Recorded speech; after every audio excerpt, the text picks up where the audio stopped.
Bonjour à tous, bienvenue sur Que dit la Bible, l'émission hebdo du blog Le Bon Combat. Je suis actuellement dans la belle ville de Grasse, une ville célèbre pour ses parfums et pour son pasteur, qui s'appelle Fred Bican. Salut Fred. Bonjour Guillaume. Alors Fred, vous le connaissez certainement si vous avez l'habitude d'écouter Le Bon Combat. Il a déjà participé à quelques Coram Deo. D'ailleurs, je pense qu'il y a une série en cours avec lui actuellement au moment où cet épisode est publié. Et nous allons parler ensemble de cinéma, mais pas de n'importe quel cinéma, puisqu'on va parler d'un genre cinématographique qu'on appelle parfois cinéma d'horreur, mais on va peut-être être même un peu plus spécifique puisqu'on va parler du gore. Pourquoi est-ce qu'on va parler du cinéma gore ? Tout simplement parce qu'on a eu une discussion cet après-midi tous les deux sur la violence dans le cinéma. Et on s'est dit que peut-être ça serait intéressant d'en faire un podcast, puisque beaucoup de ceux qui nous écoutent finalement ont la liberté d'aller au cinéma, comme nous on le fait. Moi-même, je vais plusieurs fois au cinéma par mois. Parfois, j'y vais même plusieurs fois par semaine. J'ai un ami et collègue dont je fréquente l'église actuellement, Jason Procopio, qui lui aussi a fait des podcasts ici avec nous sur Le Bon Combat, qui lui, il va encore plus régulièrement que moi. C'est un véritable cinéphile. Il a même étudié le cinéma. Donc vous voyez, on n'a aucun problème à aller au cinéma. Mais voilà, se pose la question des scènes de nudité, ça c'est vrai qu'on se le pose toujours, mais peut-être on se pose moins la question de la violence dans le cinéma. Or, figurez-vous que le cinéma n'a pas toujours été violent, la violence est apparue rapidement dans le cinéma, mais l'origine du cinéma gore, ou plutôt du genre gore, ça démarre au théâtre, avec un théâtre français de la rue Chaptal, qui s'appelle le théâtre du Grand Guignol. Alors ça fait marrer tous ceux qui me connaissent, n'est-ce pas, puisque vous le savez, le guignol par excellence c'est moi, mais le genre grand guignolesque en fait qu'on reprend généralement, c'est un genre qui est très sanglant, marqué par la violence dans le cinéma. Or, a priori, il s'est très rapidement transféré au cinéma. On a un film de Griffith, le film Intolérance, qui comporte peut-être la première scène de type grand guignolesque avec, je crois, il y a 2 décapitations dans le film. Et on voit que par la suite, en fait, d'autres vont faire des films de ce type-là. Donc, relativement tôt, Griffith, c'est 1916.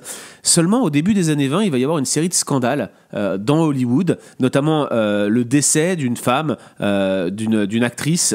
C'est l'affaire Roscoe Arbuckle qui secoue Hollywood. Et à ce moment-là, alors, il va y avoir des mesures qui vont être prises. Alors, c'est assez drôle parce que ce qu'on vit en ce moment avec le mouvement MeToo dans Hollywood, c'est un peu similaire à tout ça. Mais il va y avoir des mesures qui vont être prises, dont le code Hays, qui va fixer un petit peu tout ce qui peut être montré sur un écran de cinéma, et notamment, on va rejeter l'idée que le sang et le carnage puissent être représentés comme ça sur un écran. Il faudra attendre en fait la fin des années 60, même plutôt le milieu des années 70, pour que le sang réapparaisse, et avec le phénomène de sang, on va voir les premiers films gore qui vont arriver, réellement gore, des films comme Cannibal Holocaust par exemple, ou d'autres, qui sont extrêmement violents, qui ont été décriés aussi parce qu'on parlait de mort d'animal dans ces films, ce que les producteurs ont toujours nié. Bref, voilà pour la petite histoire. Aujourd'hui, c'est très difficile de voir un film où il n'y a pas de sang. Ça existe, mais limite, on se le disait cet après-midi avec Fred, si on voit un film, par exemple, d'espionnage ou d'action, dans lequel un héros prend des balles de pistolet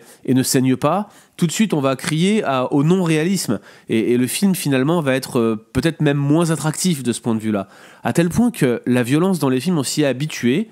Il y a même des films qui font finalement de leur fond de commerce une culture où on montre la violence et où on montre que cette violence, elle est même partie prenante d'un genre particulier qui consisterait simplement à faire de la violence la base du film.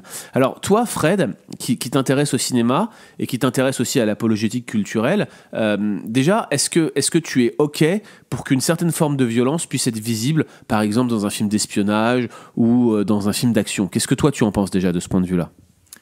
En effet, je pense que elle fait partie du réalisme, et que quand on raconte une histoire, pour qu'elle soit crédible, que ce soit une histoire policière, une histoire d'espionnage ou un film de guerre, ce serait compliqué de raconter ces histoires-là sans mettre en scène d'une certaine manière la violence. À mon avis, là où il faut commencer à réfléchir, c'est quelle est l'attitude du metteur en scène par rapport aux scènes de violence qu'il montre ? Est-ce qu'elles s'inscrivent de façon logique dans l'histoire qui est racontée ? Ou est-ce qu'il y a une forme de complaisance et d'esthétisation de la violence ? Et moi, qui ai beaucoup aimé Quentin Tarantino quand il a sorti ses films en Europe, notamment Pulp Fiction, mais j'avais vu aussi Reservoir Dogs, et puis j'ai vu les Kill Bill, et je me suis posé la question, et je crois qu'il n'y a pas que les chrétiens qui se la posent par rapport au film de Quentin Tarantino. Il y a une forme d'esthétisation de la violence qui fait réfléchir, et qui fait que personnellement, dans ma façon de percevoir son cinéma, eh ben, je suis passé d'une attitude plutôt tolérante à une réflexion qui en venait à... Je venais finalement à être entraîné de regarder des scènes qui... j'avais l'impression que le metteur en scène, il nous amenait toujours un petit peu plus loin et qu'à un moment, il y avait une scène dans le film qui était too much. Voilà, alors je ne vais pas vous décrire ces scènes-là, mais quasiment dans chacun de ces films, la violence est ambiante, et puis on dit, bon, c'est rigolo, c'est esthétisé, c'est pas sérieux, etc. Il y a beaucoup d'humour, et puis c'est fait avec beaucoup de talent. Et puis, à un moment, il y a une scène où il va vraiment trop loin, et moi, personnellement, en tant que chrétien, ça me mettait mal à l'aise.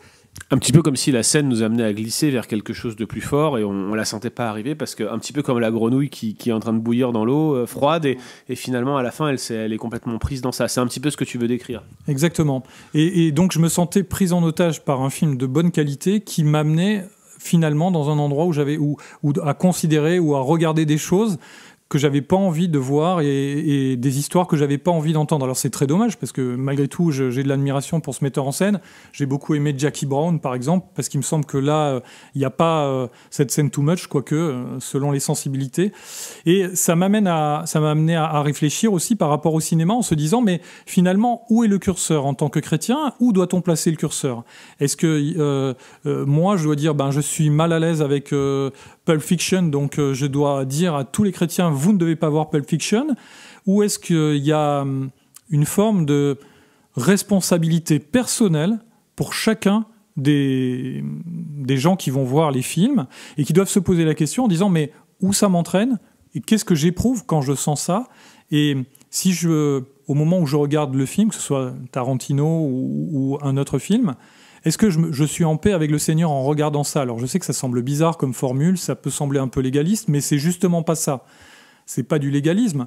J'essaye pas d'imposer aux autres ma propre limite, mais j'essaye d'inviter chacun à se dire que veut le Seigneur pour moi par rapport à ce que je suis en train de voir, de regarder.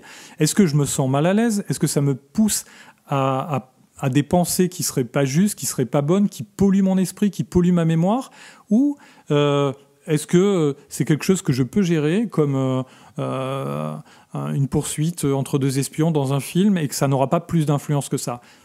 Alors du coup, moi justement, la question que j'aimerais te poser, c'est quels sont ces curseurs? Pour toi-même, peut-être, mais même si tu as des curseurs plus généraux que tout chrétien pourrait utiliser, qu'est-ce que tu pourrais nous laisser en termes de curseurs pratiques?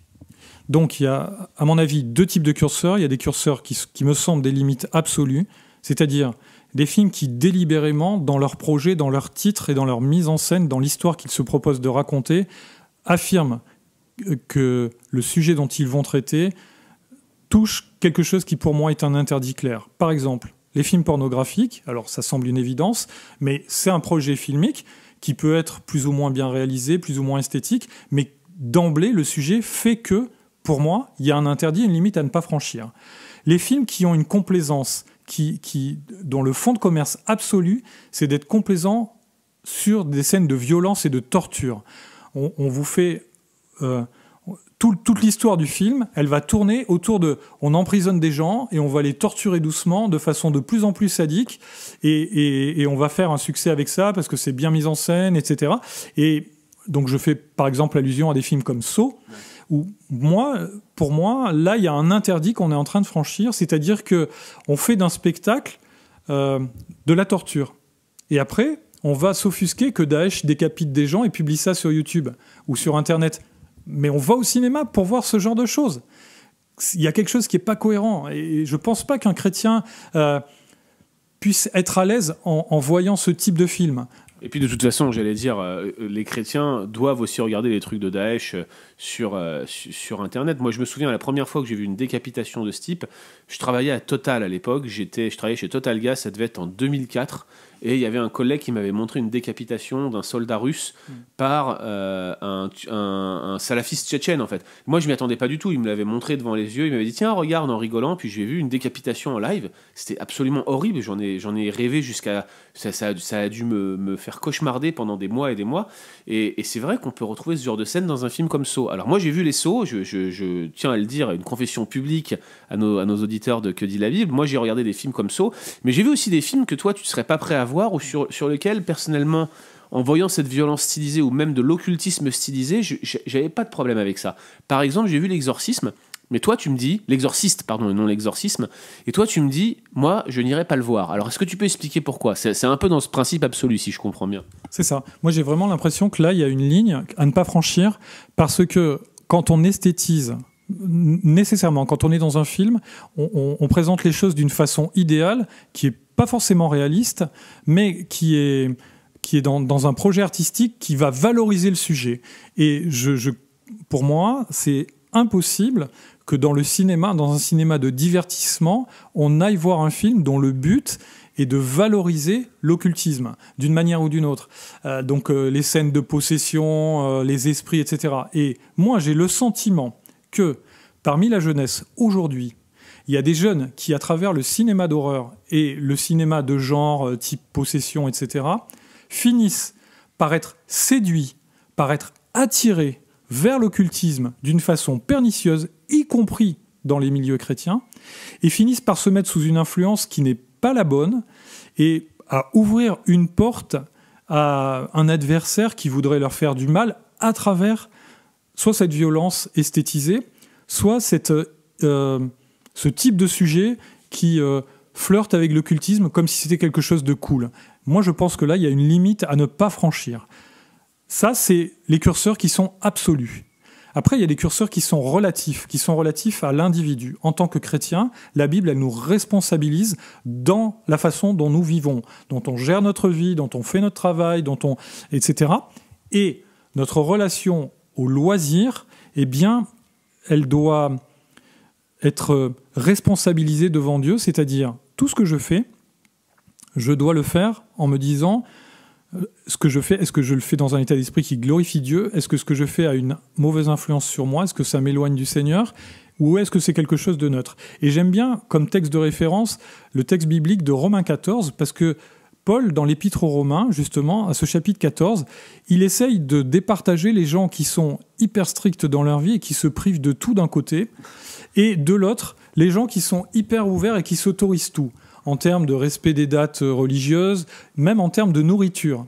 Et il les départage, ou plutôt il essaye de les faire cohabiter en disant mais que celui qui se prive de tout ne juge pas celui qui se sent libre de faire ce que lui ne fait pas, et que celui qui se sent libre ne méprise pas celui qui se restreint, parce que Dieu l'a accueilli. Et on doit avoir quelque chose qui peut-être n'est pas habituel dans les milieux évangéliques, de se dire le curseur de ma liberté dans mes loisirs n'est pas le même d'un individu à l'autre, d'un chrétien à l'autre, parce qu'en fonction de mon histoire personnelle, de ma culture, de ma sensibilité et de mes faiblesses, de mes défauts ou des choses dans lesquelles je dois progresser, eh bien le curseur va être placé à un endroit différent.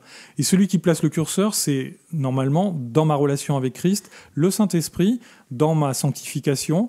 Il y a des choses qui me feront pas de mal. Par exemple, pour moi, j'ai pas de problème avec l'alcool et je peux boire une bière de temps en temps, voire même un peu plus avec mes amis, sans que ça me pousse à faire le mal. Mais si je suis en compagnie d'un frère en Christ pour qui l'alcool est un problème, eh bien, je ne vais pas boire de la bière devant lui pour pas le tenter, et je ne vais pas non plus exiger qu'il place le curseur au même endroit que moi, et vice-versa. On doit se respecter, parce que ce qui compte avant tout, c'est de maintenir le lien fraternel. Et si vous voulez, si on reprojette ça dans le monde du cinéma, peut-être que, comme mon frère Guillaume, vous avez la liberté de voir certains films que moi, je ne me sens pas la liberté d'aller voir, peut-être que ce serait l'inverse dans certains cas.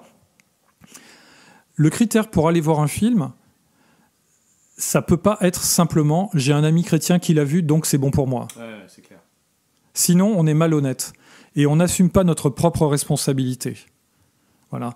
Et de même, on peut pas dire pour moi la limite elle est là, donc elle doit être là pour tout le monde. C'est valable pour la musique, c'est valable pour les films, c'est valable pour la nourriture, pour la boisson. Chacun d'entre nous est responsable et devra rendre compte à Dieu et à Christ pour ce qu'il aura fait durant sa vie. Et ça fait partie des choses qu'on doit assumer dans notre foi personnelle, avec souplesse, sans stress, avec simplicité, avec joie. Le Seigneur veut qu'on se réjouisse. Et franchement, ma maison, elle est pleine de disques, de livres, de DVD. J'aime le cinéma, j'aime Netflix. Il y a plein de séries que je vois. Je ne suis pas en train de dire qu'un chrétien, c'est quelqu'un de frustré qui va se priver de toutes les choses qui font plaisir. Mais on est responsable de ce qu'on consomme. Et quand on voit que quelque chose nous fait du mal, on doit arrêter. Dans mon adolescence, il y a 2 films que je suis allé voir et où j'aurais dû sortir au milieu du film parce qu'ils n'étaient pas pour moi. Le premier, c'est Orange Mécanique. C'est un film où il y a des scènes blasphématoires et qui glorifie l'ultraviolence. Et moi, à cette époque-là, ça avait une très mauvaise influence sur moi. Je suis allé voir ce film, c'était à Nice. Il y a eu une coupure d'électricité au milieu de la projection. J'aurais dû sortir parce que je sentais que c'était pas un film pour moi. Je suis resté, j'ai regretté, j'ai dû demander pardon. Je suis allé voir un autre film parce que l'histoire m'intéressait. C'était un auteur de littérature qui s'appelle Marguerite Duras et qui racontait son histoire en Indochine. C'est L'Amant, tourné par Jean-Jacques Hano. Je suis sorti au milieu du film et là, j'étais heureux de pouvoir le faire parce qu'il y avait des scènes de sexualité qui étaient explicites et qui, moi, me choquaient et je sentais que c'était pas ma place d'être là. Et ce que je veux vous dire, c'est que, vous voyez, on est responsable. Si on reste dans un cinéma où on est mal à l'aise, on a tort. Et il faut avoir le courage de se lever et de sortir, même si on a payé sa place. Et ça, chacun d'entre nous doit le faire pour soi-même. Et de cette manière-là, on glorifie Dieu dans notre façon dont on consomme du loisir. Et il y a des loisirs qu'on peut commencer et s'apercevoir qu'ils ne sont pas pour nous. Eh bien, il faut arrêter. Quelle influence nos loisirs ont-ils sur nous, sur notre foi, sur notre état d'esprit, sur notre mentalité ?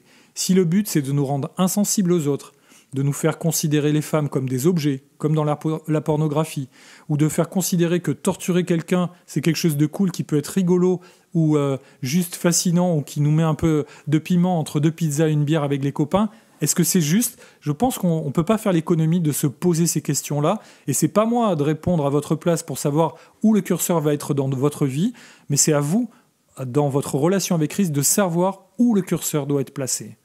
Je crois qu'il y a quelque chose qui fait écho dans ce que tu dis à peut-être un principe plus général. On a parfois une fascination morbide pour certains profils, par exemple ceux qui ont des fascinations morbides pour les tueurs en série. Moi, ce qui m'a frappé, par exemple, c'est quand Guy Georges, le tueur de l'Est parisien, pour les anciens là, qui ont connu ça, moi je me souviens quand j'étais jeune, quand Guy Georges s'est fait arrêter, on avait même peur, limite, de se balader dans l'Est parisien. Il tuait des femmes après les avoir violées, et puis un jour il s'est fait arrêter, et c'est des dizaines, ou peut-être même des centaines de lettres de femmes qu'il a reçues, des femmes qui se proposaient d'être avec lui. D'ailleurs, je me demande même s'il n'en a pas épousé une en prison. Enfin bref, ça me fait halluciner. Mais figurez-vous que si je suis au courant de ces choses-là, c'est parce que j'ai lu beaucoup de choses sur les grands criminels, et notamment sur les tueurs en série. Et je pense que j'ai lu sur quasiment tous les tueurs en série qui ont sévi ces 10 dernières ou 15 ou 20 dernières années, peut-être même plus, puisque j'ai lu sur Petiot, par exemple. Toutes ces choses-là, j'ai lu à ce sujet-là. Et il y a eu une période où je me disais, mais qu'est-ce qui se passe dans la tête de ces personnes-là ? Et je pensais que j'avais une démarche de type, pas apologétique, mais en tout cas d'empathie pour essayer de comprendre comment une personne comme cela pensait. Est-ce que moi-même, je pourrais pas un jour tomber là-dedans, aller savoir ? Est-ce que quelqu'un dans mon entourage pourrait devenir un tueur en série ? Comment est-ce que je peux comprendre comment il fonctionne ? Mais à un moment donné, j'ai dû me rendre compte que ça faisait l'office d'une sorte de fascination. Et je m'en suis pas rendu compte moi-même. Il a fallu que je commence à partager régulièrement ce genre de lecture ou des questions que je me posais à ce sujet à ma fiancée Elodie, pour qu'elle me réponde un jour, je ne suis pas intéressé par ça, je ne veux pas en savoir plus sur ça, et d'ailleurs je ne comprends pas pourquoi toi tu ne veux savoir que des choses sur ça. Effectivement, je ne voulais pas savoir que des choses sur ça, mais j'y allais trop loin dans ma recherche, et j'ai dû arrêter de le faire. Et à un moment donné, parfois on ne se rend pas compte que, à cause de notre nature pécheresse, à cause du fait qu'on tourne pas rond à l'intérieur, on va avoir ce genre de fascination morbide. Et je pense que c'est ce que tu dis sur des films qui prônent le sadisme comme Saw, eh bien, ils surfent sur cette vague de fascination morbide qu'il y a en nous. Alors, là encore, est-ce que c'est une interdiction formelle d'aller voir ce film de notre part ? Nous, on n'est pas vos directeurs de conscience, et à vrai dire, vous voyez bien que moi j'ai été voir des films que Fred n'aurait pas vus.